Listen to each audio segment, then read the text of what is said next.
मुंबई की जनता ने लगभग 82 सीटों पर भारतीय जनता पार्टी के उम्मीदवारों को चुनकर भेजा और 30 साल जिन्होंने मुंबई महानगर पालिका पर शासन किया, राज किया, उनके 84 यानी 2 का फर्क होने के बाद देवेंद्र जी ने उस समय बड़ा दिल कर मुख्यमंत्री होते हुए भी उन्होंने कहा कि शिवसेना का महापौर बने, इसमें भारतीय जनता पार्टी साथ देगी और हमने शिवसेना का साथ दिया और महापौर शिवसेना का बना।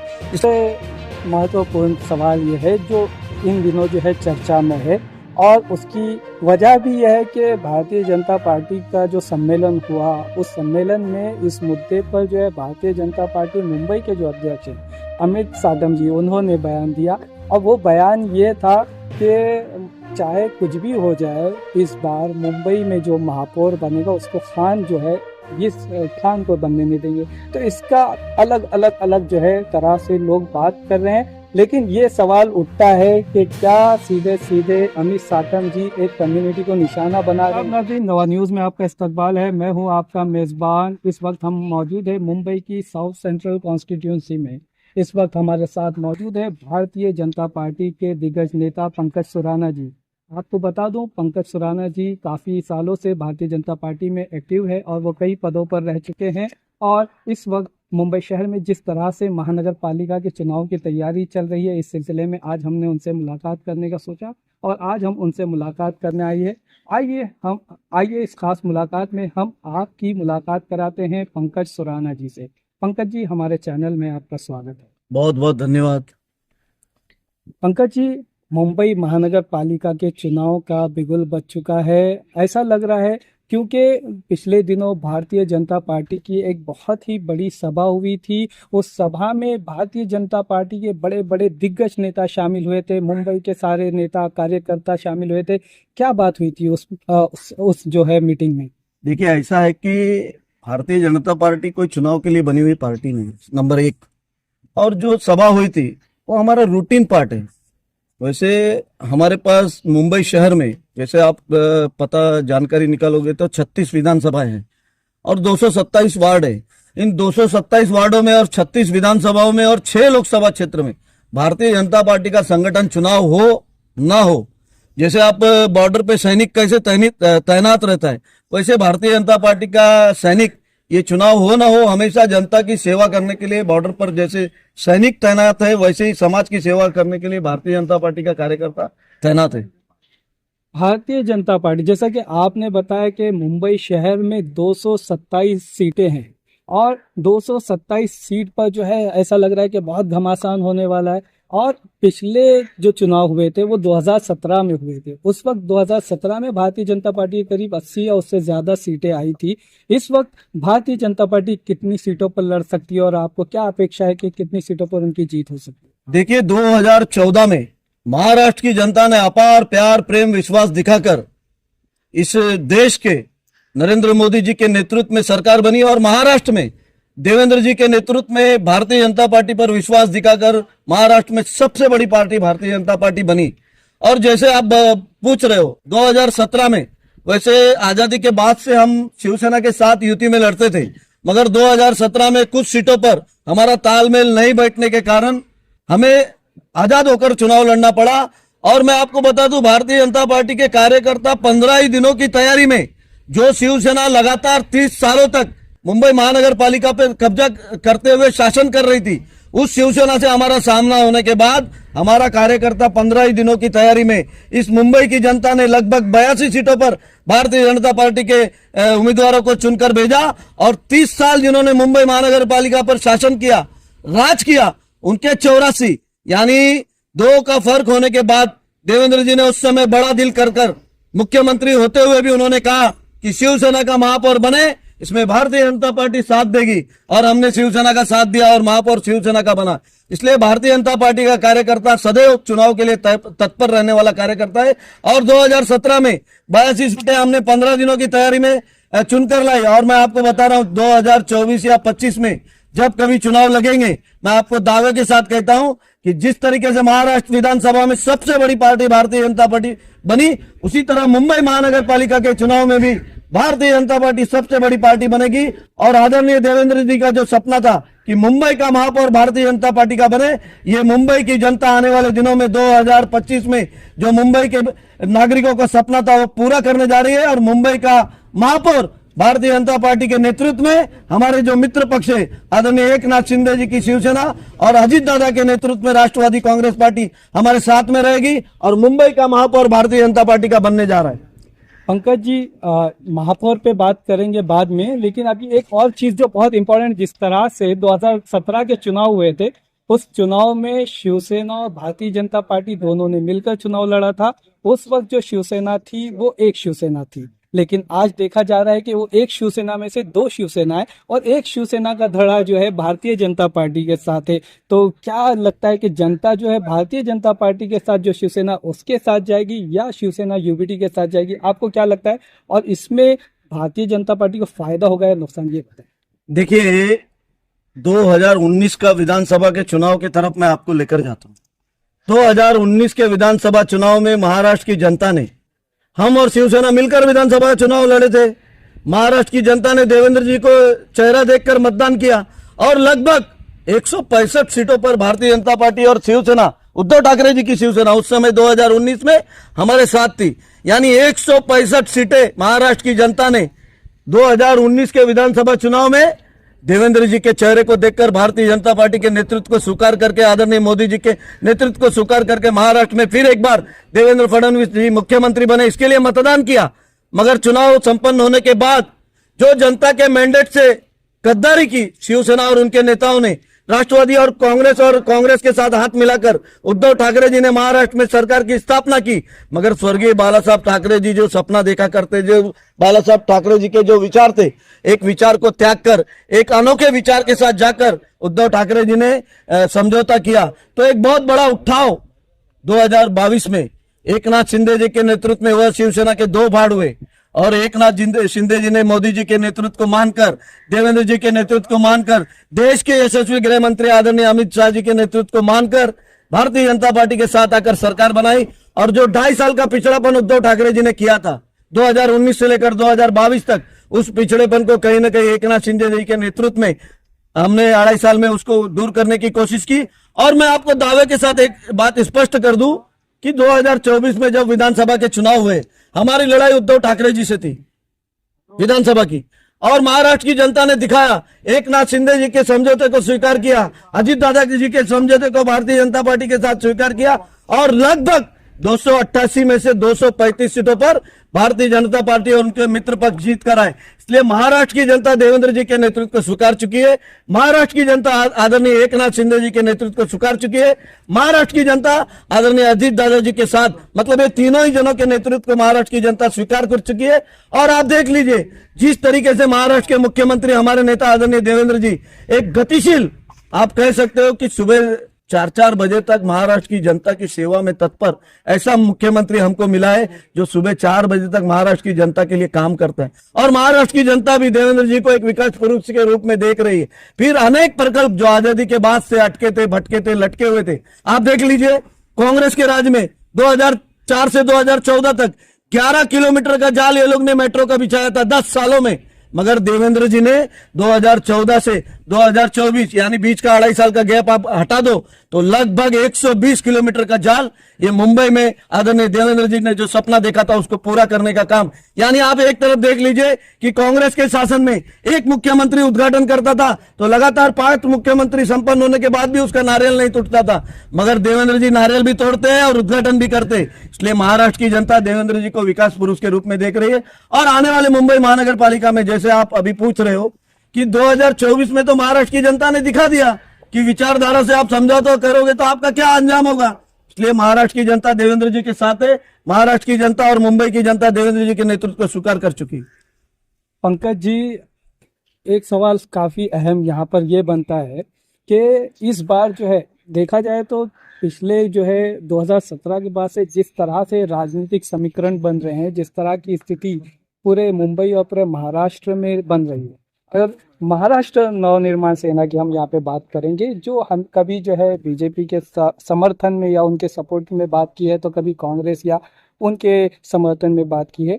लेकिन ऐसा लग रहा है कि इस चुनाव में एक नया डेवलपमेंट देखने को मिल रहा है। जो 2007 के बाद जिस तरह से राज ठाकरे अलग हुए थे, एक अपनी अलग राह बनाए थे, अब लेकिन शिवसेना यूबीटी और महाराष्ट्र नवनिर्माण सेना एक साथ चुनाव में उतरने वाली है। इस तरह की अटकलें हैं। तो आपको क्या लगता है इसका कितना ज्यादा असर मुंबई शहर में होगा? क्या इससे भारतीय जनता पार्टी को एक टफ चैलेंज मिलेगा? देखिए, राजनीति में कौन किसके साथ जाता है इसकी भारतीय जनता पार्टी चिंता नहीं करती। कारण आप शॉर्टकट में अगर मैं आपके सामने पूरे हिंदुस्तान का तस्वीर रख दूं तो कोई जमाने में पूरा परिवारवाद तो इस देश में लोगों ने घेर के रखा है। आप कांग्रेस में आ जाओ, इंदिरा जी के बाद राहुल जी, राहुल जी के बाद राजीव जी, राजीव जी के बाद राहुल जी। आप शिवसेना में आ जाओ, स्वर्गीय बाला साहब ठाकरे जी के बाद उद्धव ठाकरे जी, उद्धव ठाकरे जी के बाद आदित्य ठाकरे जी। आप जिसकी बात कर रहे हो महाराष्ट्र नवनिर्माण सेना, राज ठाकरे, अमित ठाकरे। आप देश भर में समाजवादी पार्टी में आ जाओ, मुलायम सिंह के बाद अखिलेश जी। ऐसे पूरे देश में तो परिवार इन्होंने घेर के रखा है। मात्र इस देश में एकमात्र पार्टी ऐसी है जो गली के सामान्य कार्यकर्ता तक को दिल्ली पहुंचाने का काम जो पार्टी करती है, वो इस देश में सिर्फ और सिर्फ भारतीय जनता पार्टी है। इसलिए कौन किसके साथ आ रहा है ये हमारे लिए कोई महत्व नहीं रखता है। हमारे लिए महत्व यह रखता है कि हम मुंबई की जनता की किस तरीके से सेवा कर सकते हैं। हमारे लिए महत्व यह लगता है, जैसे दिल्ली जैसा एक छोटा सा शहर है जो मुंबई के किलोमीटर से भी अगर अपन मापते हैं तो दिल्ली हमारे से छोटा है। दिल्ली में हम मुफ्त पानी दे सकते हैं, मुंबई में दिल्ली की महानगर पालिका। तो 30 सालों तक उद्धव ठाकरे जी ने मुंबई में क्यों पानी मुफ्त नहीं किया? हमारा सवाल है। मुंबई के मानसून में हर बार 500 करोड़ का घपला, यानी मुंबई के शहरों में मानसून में जो पानी गिरता है उसमें खड्डे गिरते हैं, उन खड्डों को बुझाने के लिए लगभग 30 सालों से हर साल 500 रुपए का घपला। ये सब प्रश्न हमारे लिए महत्व रखते हैं। मुंबई के सामान्य नागरिक को क्या सुविधा चाहिए, जैसे पानी की समस्या है। आज देख लीजिए आप, क्यों हम 24 घंटे पानी नहीं दे सकते मुंबई शहर को? भगवान के आशीर्वाद से, परमपिता परमेश्वर की कृपा से इतना अच्छा मानसून पूरे भारतवर्ष में हुआ है। हम क्यों मुंबई को 24 घंटे पानी नहीं दे सकते? ये सवाल है मेरा उद्धव ठाकरे जी को। मुंबई की सुरक्षा क्या है इन्होंने की है 30 सालों में? मुंबई की सुरक्षा को नजर रखते हुए हमारे मुख्यमंत्री ने सोचा और 10,000 सीसीटीवी कैमरे लगाकर आजादी के बाद से लगभग 45 साल राज करने के बाद भी इन कांग्रेसियों और उद्धव ठाकरे जी, इनको कभी ये समझ में नहीं आया कि मुंबई की सुरक्षा एक सबसे बड़ा प्रश्न है। आप देख लीजिए, स्वर्गीय विलासराव जी के नेतृत्व में जब सरकार कांग्रेस की चल रही थी, कसाब घुस गया ना ताजमहल में। कहां थी मुंबई की सुरक्षा? तो मुंबई की सुरक्षा और मुंबई की जो मूलभूत सुविधा है उन पर 30 सालों में उद्धव ठाकरे जी की सेना फेल हुई है। और आने वाले दिनों में जब भी मुंबई का महापौर भारतीय जनता पार्टी का बनेगा, आप देख लीजिए, मुंबई में हमारे लगभग 36 में से 17-18 विधायक हैं। हमारे आप विधायक की विधानसभाओं में आप अगर अपने चैनल के माध्यम से जाओगे और परीक्षण करोगे तो आपको लगेगा कि कहीं ना कहीं विकास की गंगा इस विधानसभा में बह रही है। इन्होंने 30 साल शासन करने के बाद मुंबई की दुर्गति की है। इस दुर्गति को हटाने के लिए देवेंद्र जी ने सपना देखा है कि मुंबई शहर की सुरक्षा और मुंबई के नागरिकों की मूलभूत सुविधा को ध्यान में रखते हुए मुंबई का जो प्रथम नागरिक है वो भारतीय जनता पार्टी का बनना चाहिए। मुंबई का महापौर भारतीय जनता पार्टी और महायुति का बनना चाहिए। ये सभी कार्यकर्ता पूरा करने जा रहे हैं। आपने डेवलपमेंट की बात की और बताया कि पानी बहुत ही मूलभूत सुविधा है और पानी को लेके काफी समस्या है पूरे मुंबई शहर में। यानी अलग अलग मुंबई शहर में अगर हम बात करें स्लम जो होते हैं ना, स्लम बस्ती में वहाँ पे ज्यादा समस्या देखी जाती है, अलग तरह तरह के। तो क्या इस बार पानी को लेकर कोई नई योजनाएं लाने के बारे में भारतीय जनता पार्टी गौर करेंगे, या आप कुछ सोचते हैं? और उसके अलावा जो है, क्या पानी आने वाले दिनों में लोगों को जो है, जिस तरह से आप बात कर रहे हैं, तो क्या दिल्ली का आपने जो है यहाँ पे रेफरेंस दिया है उसकी बात की, तो हो सकता है कि मुंबई शहर में भी आने वाले दिनों में जो मुंबईकर्स हैं उनको जो है पानी फ्री में मिलेगा? नहीं, देखिए ऐसा है, मैं आपको अभी भी कह दूं कि हमारे 82 जो नगर सेवक हैं, आप उनके कारपोरेशन क्षेत्र में अगर जाओगे तो लगभग आज भी मैं बोल रहा हूं, भले महापौर इनका था मगर जहां हमारा नगर सेवक है वहां आज भी हम 2 से 2.5 घंटे पानी दे रहे हैं। मगर महानगर पालिका में सत्ता हमारी नहीं होने की वजह से मुंबई के लोगों की दुर्गति हुई है। मगर अब हमारी सत्ता आने के बाद हमारा सबसे पहला प्रश्न तो यही है कि हम पानी पे कहीं ना कहीं पानी के जो चार्जेस है उसको थोड़ा कम करके, या उसको जो दिल्ली पे जिस तरीके से हमारी सरकार ने किया है उस पर हम बातचीत करके मुंबई के जनता को ध्यान में रखते हुए पानी का विषय हमारे लिए सबसे प्रथम है। और पानी हम मुंबई शहर को लगभग 1 घंटा आधा घंटा नहीं, कम से कम हमारा महापौर आने के बाद हम 6 तास यानी 6 घंटे हम पानी मुंबई की जनता को देना चाहते हैं। और वो भी आदरणीय मुख्यमंत्री जी ने जो सपना देखा है ऐसे ही नहीं देखा है उन्होंने, और मुख्यमंत्री जी का एक स्वभाव है, वो जो सपना देखते हैं वो पूरा करते हैं। तो इसलिए 2025 में मुंबई की जो दुर्गति इन्होंने 30 सालों तक की है, पानी हो, रोड हो, अच्छी शिक्षा हो, आज देख लीजिए आप बीएमसी स्कूल में आप जाओगे तो खाली खाली सुनना सुनापन लगता है।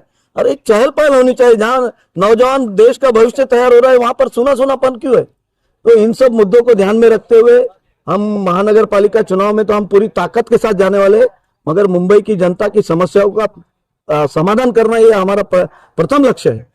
सबसे महत्वपूर्ण सवाल यह है जो इन दिनों जो है चर्चा में है, और उसकी वजह भी यह है कि भारतीय जनता पार्टी का जो सम्मेलन हुआ, उस सम्मेलन में इस मुद्दे पर जो है भारतीय जनता पार्टी मुंबई के जो अध्यक्ष हैं अमित साटम जी, उन्होंने बयान दिया। और वो बयान ये था कि चाहे कुछ भी हो जाए, इस बार मुंबई में जो महापौर बनेगा उसको खान जो है, इस खान को बनने नहीं देंगे। तो इसका अलग जो है तरह से लोग बात कर रहे हैं, लेकिन ये सवाल उठता है कि क्या सीधे सीधे अमित साटम जी एक कम्युनिटी को निशाना बना रहे हैं? देखिए ऐसा है, सबसे पहली बात तो मैं आपको बता दूं, भारतीय जनता पार्टी कोई जात पात की राजनीति ना करती है ना करना है। हम सबका साथ, जैसे हमारे मोदी जी कहते हैं, सबका साथ सबका विकास। मैं इनसे सवाल पूछना चाहता हूं, उद्धव ठाकरे और इनकी पार्टी के प्रवक्ता से, आपके 84 में से एक भी नगर सेवक मुसलमान है क्या? आपने क्यों टिकट नहीं दिया? 227 वार्डों में एक भी शाखा प्रमुख आपका मुसलमान है क्या? मैं आपको दावे और फक्र के साथ कहता हूं कि भारतीय जनता पार्टी ने एक ऐसा विंग भी बनाया है जिसमें मुंबई का अध्यक्ष हम मुसलमान को बनाते हैं। हम वार्ड से लेकर, हमने वार्ड में भी एक मुसलमान को वार्ड अध्यक्ष किया है।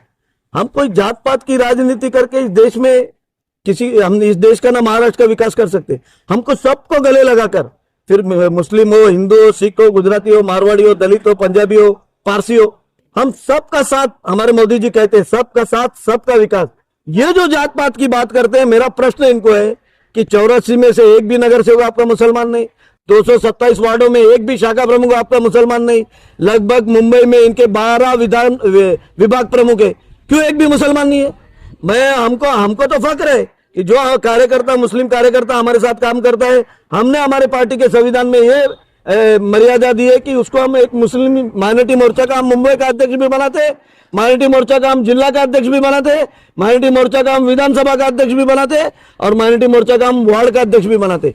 इसलिए कहीं ना कहीं आज ये परेशान है क्योंकि मुस्लिम समाज भी हमारी तरफ एग्रेसिव होकर देख रहा है, देवेंद्र जी के विकास की तरफ एग्रेसिव होकर देख रहा है। नरेंद्र मोदी जी ने जो अनेक योजनाएं मुस्लिम समाज को हमसे दूर रखने के लिए कांग्रेसी लोगों ने चलाकर रखी थी, उन योजनाओं को भी धारा दी है, गति दी है, आयाम दिया है।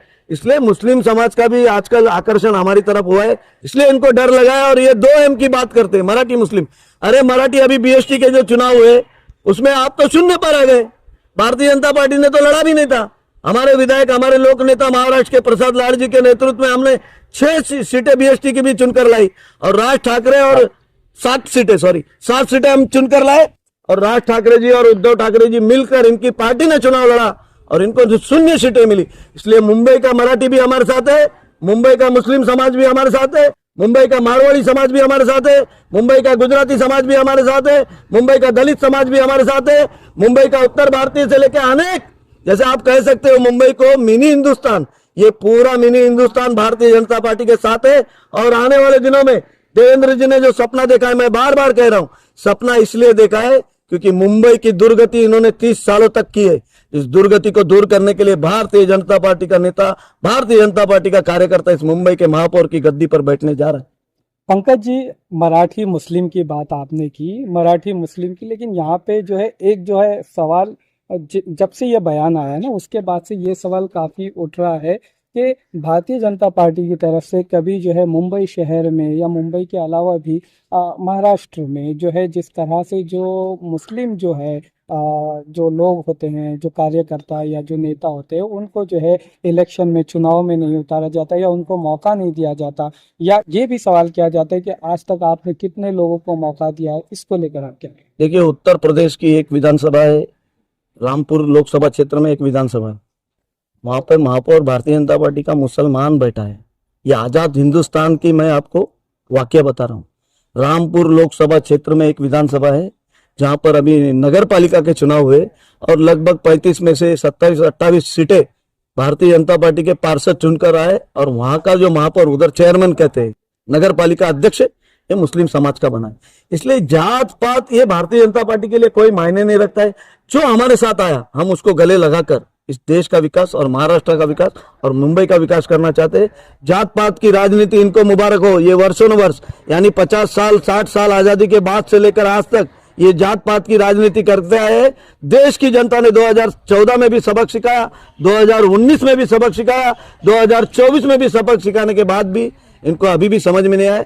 जात पात की राजनीति इनको मुबारक हो। हम देश का विकास, महाराष्ट्र का विकास और मुंबई का विकास को लेकर हम जनता के बीच में जाएंगे और जनता से मतदान मांगेंगे और मुंबई की जनता, महाराष्ट्र की जनता देवेंद्र जी के नेतृत्व में भारतीय जनता पार्टी के साथ खड़ी है।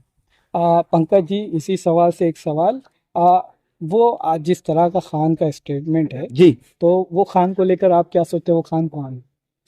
देखिए ऐसा है ना कि वो आप हिंदुस्तान से अगर आप बाहर निकलोगे तो पाकिस्तानी जो घुसपैठी है उन्होंने कहीं ना कहीं पे कब्जा किया हुआ है।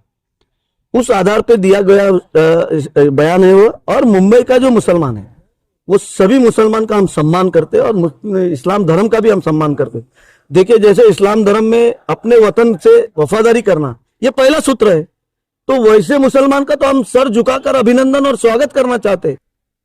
आखिरी सवाल लेंगे, क्या तैयारी है? इस बार आप चुनाव में उतरने का सोच रहे हैं? देखिए चुनाव का विषय पार्टी नेतृत्व तय करती है और हमारा दायित्व यह है कि आदरणीय मोदी जी ने जो गए 10 सालों में हिंदुस्तान में काम किए, आदरणीय देवेंद्र जी ने 8.5-9 सालों में जो महाराष्ट्र में काम किए, मुंबई में काम किए, उन कामों को लेकर हम जनता के बीच में जाने वाले, ना बल्कि जात पात की राजनीति। हमारे से जो गले मिलेगा फिर वो हमारा दुश्मन भी होने दो, हम उसको गले मिलाकर इस मुंबई का विकास करना चाहते हैं। और बहुत सालों से मुंबई की दुर्गति हुई है और एक सुनहरा मौका, और ऐसे 3 साल चुनाव लेट हो गए मुंबई महानगर पालिका के, मगर एक सुनहरा मौका आज मुंबई की जनता के पास है और भारतीय जनता पार्टी का कार्यकर्ता कतार में सबसे आगे खड़ा है मुंबई की जनता को गले लगाने के लिए। तो इसलिए पार्टी नेतृत्व अगर तय करेगी तो हम चुनाव लड़ेंगे। पार्टी नेतृत्व ने अगर दायित्व दिया कि आपको मुंबई शहर में फिर कर कार्यकर्ताओं के लिए काम करना है तो हम कार्यकर्ता उम्मीदवार के लिए काम करेंगे। हमारे लिए पार्टी का आदेश ये सर्वोपरि होता है।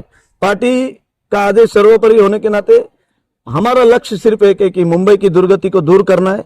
जो 30 सालों से उद्धव ठाकरे रूपी महापौर बैठा है मुंबई में, उद्धव ठाकरे जी की पार्टी का जो महापौर बैठा है और उन्होंने जो मुंबई की दुर्गति की है उस दुर्गति को दूर करना है और एक नया शुरुआत, जैसे हम कह सकते हैं कि पिछली बातें भूलकर हम मुंबई को नया विकास, जैसे देवेंद्र जी ने लगभग 10,000 CCTV कैमरे लगाकर मुंबई की सुरक्षा पर बात की है, ट्रांस हार्बर लिंक पर बात की है, अटल सेतु जो हम उड़न जाने के लिए 2 घंटे लगते थे वो आज हम 15-20 मिनट में उड़न पहुंच जाए। ऐसे अनेक प्रकल्प आदरणीय देवेंद्र जी के नेतृत्व में हमने मुंबई में किया है और आगे भी हम करने वाले। तो मुंबई का महापौर बनते ही जो मूलभूत 5 मुद्दे हैं जो झोपड़पट्टी से और मुंबई शहर से ताल्लुक रखने वाले, तो सबसे पहले हम शिक्षा पर बात करेंगे, दूसरी बात हम सड़क की बात करेंगे, एजुकेशन की बात तो हो चुकी है, पानी के विषय करेंगे, मुंबई की सुरक्षा ये सबसे बड़ा मुद्दा होगा।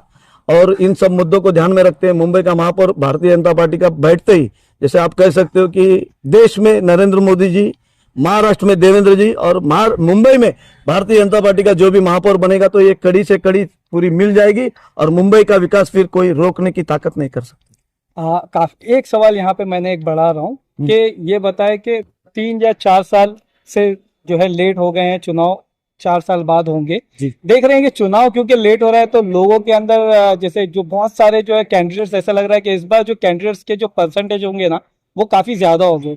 तो आपको क्या लगता है कि ये जो इतने ज्यादा परसेंटेज होगी वो जो चुनाव के उस बारे में क्या कहेंगे? क्या जनता इसमें कंफ्यूज होगी या उसी को चुनेगी जिसको उसको चुनना है?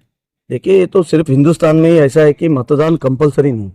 आप हिंदुस्तान से अगर प्रदेश की बात करोगे तो जो जहाँ का नागरिक है, जैसे ऑस्ट्रेलिया के आप नागरिक हो तो आपको ऑस्ट्रेलिया में चुनाव हुए तो मतदान 100% आपको करना है।